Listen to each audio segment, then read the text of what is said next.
Je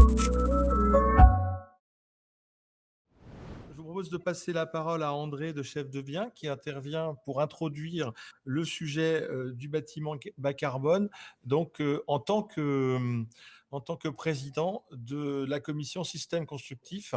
Donc je rappelle que André est bon, évidemment membre de notre conseil d'administration et directeur innovation et marketing stratégique chez Restore le Sage. André, c'est à toi.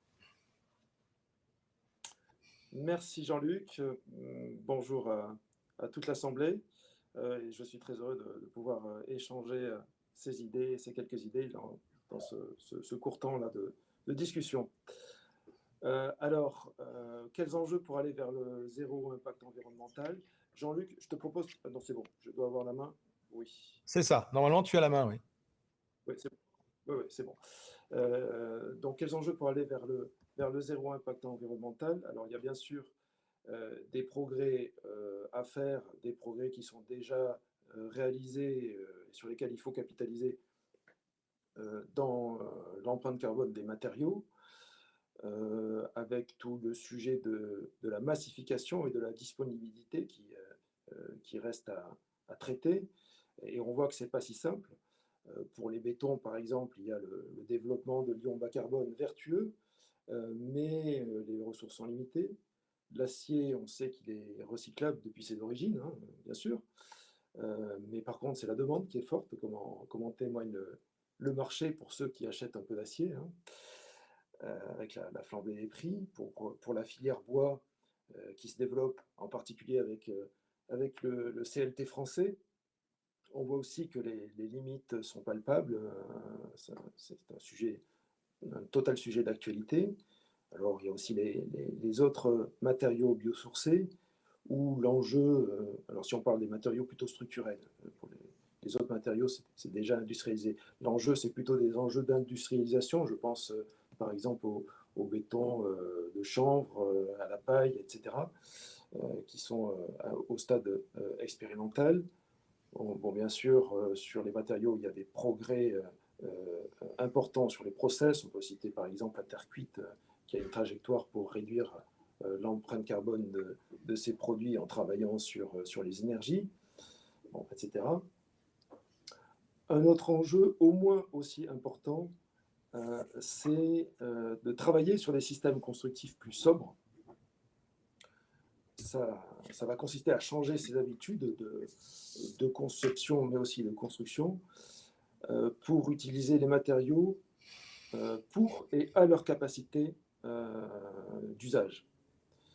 Alors, on arrive à le faire sur des bâtiments emblématiques, bon, qui sont là pour nous interpeller, mais ça va être à nous de scaler cela pour le futur des bâtiments neufs.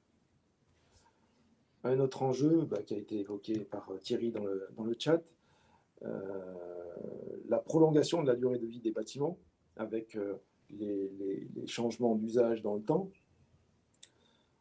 Ça se traduit par des études amont beaucoup plus poussées, nécessaires pour que ces changements d'usage puissent être effectués à moindre coût, avec à terme sans doute une nécessaire évolution des normes et règlements de façon à venir à bout de quelques injonctions contradictoires auxquelles on est confronté quand on est face à donc ces enjeux. Alors, ce qu'on voit tout de suite, c'est que changer un seul paramètre ne suffit pas.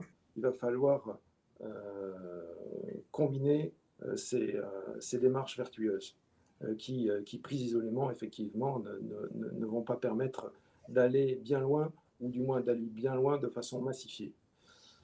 Prenons un exemple. Hein. Si on construit un bâtiment comme conçu, mettons, il y a une quinzaine d'années avec des voiles béton, et que l'on remplace ce béton par du béton bas carbone, eh bien, à terme, ce n'est pas soutenable en termes de massification. Donc, il faut arrêter de raisonner en silo, en filière. Ça a été évoqué, et ça aboutit d'emblée à la promotion de la mixité des matériaux. qui permet, et je viens de le dire dans le slide précédent, qui permet aussi d'utiliser chaque matériau pour ses meilleures qualités. Alors on peut penser que forcément, compte tenu du marché, un certain principe de réalité l'amènera naturellement, mais bon, c'est maintenant une question d'accélération de cette mixité des matériaux qui est nécessaire si on veut rattraper le temps perdu, avec des sujets de gestion des interfaces, de réels sujets, pour les avoir comment aborder dans le vif du sujet, dans le dur, sur lequel chaque matériau doit faire un pas vers l'autre matériau pour que sur le chantier, lors du montage, les choses se passent correctement et au mieux. Et là, c'est sans doute aux membres du pôle, enfin Paul et aux membres ses membres de s'emparer de ce sujet avec les démarches de co-conception. Et nos rencontres sont là pour ça, pour promouvoir cette co-conception.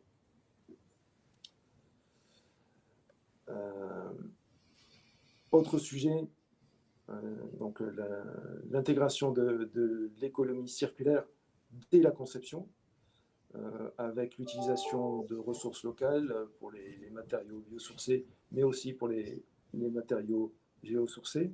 Alors, il y a de nombreux industriels et entreprises s'y engagent dans leur démarche RSE, en construisant leur ligne, leur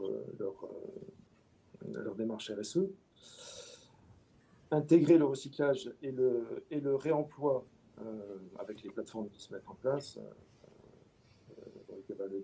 d'Agir, qui est emblématique sur ce sujet. Là aussi, la plupart des industriels sont des acteurs, avec des offres de produits à base de matériaux recyclés, pas forcément plus chers. Bien sûr, ce n'est pas toujours le cas, tout n'est pas fait. Voilà. Alors, un autre enjeu est de taille, celui-là, c'est le partage de l'information pour la co-conception et l'industrialisation, donc le déploiement du BIM, qui va être nécessaire à l'augmentation de la productivité, à la fois dans l'industrie, avec l'industrie 4.0, mais également sur le chantier, avec le chantier digitalisé. L'enjeu, c'est le déploiement de la maquette unique et interopérable, mais aussi l'open BIM pour permettre le passage des informations entre les outils de conception, les outils de production industrielle, les outils de suivi de chantier, etc. Et on voit toute la résistance qu'il y a à ce que cette data, qui représente de la valeur, soit libre de circuler d'un logiciel à l'autre. On est encore relativement loin du compte. Bon, tout cela, finalement, pour se diriger vers une éco-conception des bâtiments, économiquement soutenable avec les enjeux de productivité que je venais d'évoquer, et puis scalable au niveau des volumes de façon à massifier au niveau de la demande nationale. Bien sûr, la finalité, ça va être de construire des bâtiments de qualité qui vont intégrer les besoins de la société qui est en mutation. On a parlé de ces différents usages et de leur évolution. Et bien sûr, réalisable par les acteurs de la construction. Alors évidemment, il va y avoir des réserves, sous réserve des mutations nécessaires des acteurs de la construction, pour intégrer la mixité des matériaux, ça veut dire parler d'allotissements différents, mais aussi pour passer d'un chantier de fabrication, qu'on a tous connu, à aussi un chantier de montage, avec la montée de la préfabrication et du hors-site. Voilà, j'en ai terminé pour cette brève présentation des quelques enjeux, sous l'angle quand même, je dois bien l'avouer, des systèmes constructifs. Merci beaucoup, André, pour cette intro.